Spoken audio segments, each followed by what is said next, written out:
Cockroach जनता party यानी कि CJP और उसके फाउंडर अभिजीत दिपके को लेकर सोशल मीडिया पर चल रहा विवाद अब सीधे सरकार और डिजिटल प्लेटफॉर्म्स तक पहुंच गया है। आरोप है कि सीजेपी के वीडियोस लगातार इंस्टाग्राम से हटवाए जा रहे हैं और कई पोस्ट को 18+ या फिर एज रिस्ट्रिक्टेड कर दिया गया है ताकि उनका मैसेज ज्यादा लोगों तक ना पहुंच सके। और वो क्यों, बताएंगे आपको आज की इस खबर में। नमस्कार, आप देख रहे हैं न्यूज गंगा और मैं हूं आपके साथ निशा भारद्वाज।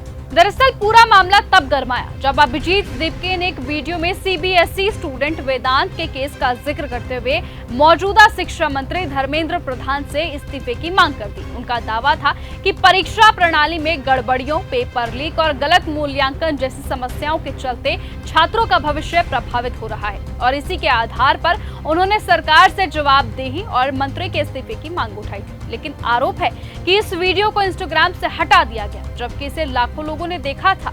इसके बाद एक और वीडियो को भी एज रिस्ट्रिक्टेड कर दिया गया।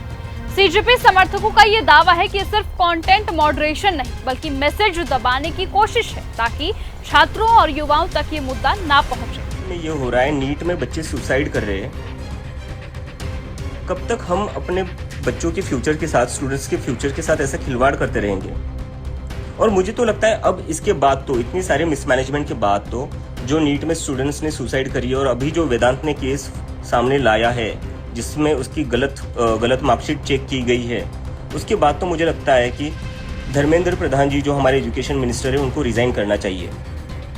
और मैं चाहता हूँ कि आप सभी लोग वेदांत को सपोर्ट करें क्योंकि Vedant is just like one of you, is just one among you. तो वहीं दूसरी तरफ प्लेटफॉर्म्स की ओर से ऐसा कोई आधिकारिक बयान सामने नहीं आया है कि वीडियो किसी सरकारी आदेश पर हटाए गए हैं। सोशल मीडिया पर ये नैरेटिव तेजी से फैल गया कि सीजेपी की पहुंच खास तौर पर 15 से 30 साल के युवा जनरेशन तक काफी ज्यादा मजबूत है और यही वजह है कि उनके कंटेंट पर सख्ती दिखाई जा रही है। सीजेपी की तरफ से तो ये भी कहा जा रहा है कि उनका फोकस सिर्फ शिक्षा व्यवस्था की खामियों को उजागर कर रहा है, जैसे नीट, एसएससी और सीबीएसई में कथित अनियमितताएं और पेपर लीक के मामले। उनका दावा है कि इन मुद्दों को उठाने के बाद उनके वीडियोस या तो हटवाए जा रहे हैं या फिर उनकी रीच सीमित कर दी जा रही है। इसी को लेकर अब उन्होंने भी आरोप लगा दिया कि सरकार नहीं चाहती कि छात्र इन मुद्दों पर खुलकर चर्चा करें, इसलिए कंटेंट को दबाया जा रहा है। आपने कल देखा कि मैंने एक वीडियो बनाई थी वेदांत के ऊपर। वेदांत एक 17-18 ईयर ओल्ड का एक स्टूडेंट है जिसने सीबीएसई की एग्ज़ाम दी थी और उसकी गलत मार्कशीट चेक हुई थी जिसके चलते उसको गलत मार्क्स आए थे। तो उसके ऊपर कई सारे लोग वेदांत को पाकिस्तानी कह रहे थे और कह रहे थे ये तो इंडिया का स्टूडेंट है ही नहीं, ये इंडियन है ही नहीं। तो वेदांत के सपोर्ट में मैंने वीडियो बनाई थी और मैंने कहा था कि वेदांत के साथ जस्टिस होना चाहिए और वेदांत को पाकिस्तानी नहीं कहा जाना चाहिए क्योंकि वो हमारे ही कंट्री का स्टूडेंट है। और मैंने उसमें दूसरी बात यही कही थी कि एजुकेशन मिनिस्टर धर्मेंद्र प्रधान को रिज़ाइन करना चाहिए। लेकिन उसके बाद हुआ क्या? कल रात हमारा जो वीडियो था, जो अब तक 1.7 करोड़ लोगों ने देखा था, उसको इंस्टाग्राम से हटाया गया गवर्नमेंट के कहने पर। क्यों हटाया गया? इसलिए क्योंकि मैंने वेदांत को सपोर्ट किया था। मैंने बोला था कि वेदांत को सही मार्क्स मिलने चाहिए और ऐसा फ्रॉड एग्जाम्स में नहीं होना चाहिए।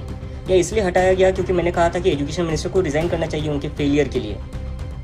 मतलब हटाना तो एजुकेशन मिनिस्टर को जाना चाहिए ना, हमारी वीडियो को क्यों हटाया?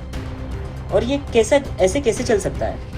आप कभी सोच सकते हो कि एक प्राइवेट कंपनी में कोई बड़े लेवल पर एक मैनेजर हो और वो गलतियों पर गलती किए जा रहा है। मतलब नीट का पेपर लीक हो रहा है, सीबीएसई में गलत मार्क्स आ रहे हैं, एसएससी में अभी फिर से कुछ नया आ रहा है जिसमें और कुछ फ्रॉड हुआ है। मतलब गलतियों पर गलती हुई जा रही है लेकिन अभी तक एजुकेशन मिनिस्टर अपनी पोजीशन पर बने हुए हैं। इसके हालांकि ये पूरा मामला एक राजनीतिक और डिजिटल कंटेंट डिबेट में बदल चुका है। एक तरफ अभिव्यक्तियों की स्वतंत्रता का सवाल है और दूसरी ही तरफ कंटेंट मॉडरेशन का मुद्दा है। फिलहाल सीजेपी के फाउंडर लगातार नए कैंपेन और पिटीशन चला रहे हैं जिनमें लाखों लोगों के समर्थन की बात भी कही जा रही है। लेकिन सबसे बड़ा सवाल तो यही है कि क्या ये सच में आवाज दबाने की कोशिश है? क्या सचमुच बीजेपी सीजेपी से डर गई है? क्या सचमुच सीजेपी अब पूरी तरह से खत्म होने की कगार पर है या फिर सोशल मीडिया प्लेटफॉर्म्स की अपनी नई नीतियों के तहत ये कार्रवाई की गई है? बहरहाल देखना होगा कि आखिरकार इन सवालों का जवाब आगे चलकर क्या कुछ मिलता है। तब तक के लिए बने रहिए और ऐसे ही देखते रहिए न्यूज गंगा। नमस्कार। अगर आपको ये हमारा वीडियो पसंद आया हो तो इसे लाइक और शेयर करना बिल्कुल ना भूलें। साथ ही हमारे चैनल न्यूज गंगा को सब्सक्राइब और फॉलो जरूर करें ताकि देश और दुनिया की हर बड़ी खबर आप तक सबसे पहले पहुंचे।